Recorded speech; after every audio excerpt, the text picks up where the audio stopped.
mo tún kí yín káàbọ̀ sí yíká ìwé pẹ̀lú èmi Àmọ̀kẹ́ ọmọ bàbá Abílí onílù níbi tí a ti ń ka ìwé ìtàn ìgbésí ayé mi gílọlá ẹlẹ́yinjú ẹgẹ ẹlẹ́gbẹ̀rún ọkọ láyé tí mo ń wáyé ní gbogbo ìrọ̀lẹ́ ọjọ́ àìkú.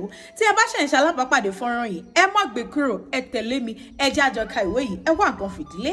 Ẹ̀yin olólùfẹ́ mi ọ̀wọ́n jùlọ tí a ti jọ ń ka ìwé yìí bọ̀ látẹ̀yìn, ẹ wá nǹkan fìdílé, ẹ jẹ́ a tẹ̀síwájú níbi tá a dánu dúró sí lọ́sẹ̀ tó kọjá. Ojú ewé kẹjọ òun náà la wà, apá kẹta. Ó yá, ẹ máa bá mi bọ̀.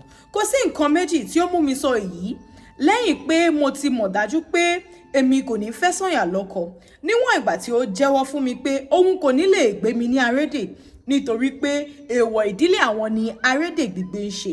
Láì fa ọ̀rọ̀ ọ̀gùn lọ títí mọ́, nígbà tí ó di bí ìwọ̀n oṣù kan pẹ̀lú ààbọ̀ tí èmi pẹ̀lú Sànyà ti wà pọ̀ ni mo wá jẹ́wọ́ fún Sànyà pé àfi bí ó bá máa gbé mi ní arédè ni èmi yóò tó fẹ́ lọ́kọ mi.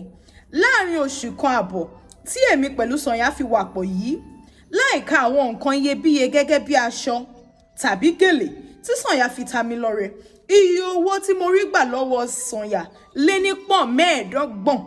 Láìka owó tàbí àwọn nǹkan ẹ̀bùn mìíràn tí Sànyà fi ń ta àyọ̀ká ọ̀rẹ́ mi lọ́rẹ nítorí mi, kò sí ohun kan tó jẹ́ mímọ̀ fún ìyá mi nínú gbogbo ohun nǹkan wọ̀nyí o, nítorí pé ilé àwọn àyọ̀ká ọ̀rẹ́ mi ni èmi ń fi gbogbo àwọn nǹkan tí mò ń gbà lọ́wọ́ Sànyà pamọ́ sí. Kò tí ì parí. Èmi ní tirẹ̀ nítòótọ́ Ṣẹ̀gilọlá ẹlẹ́yinjú ẹgẹ.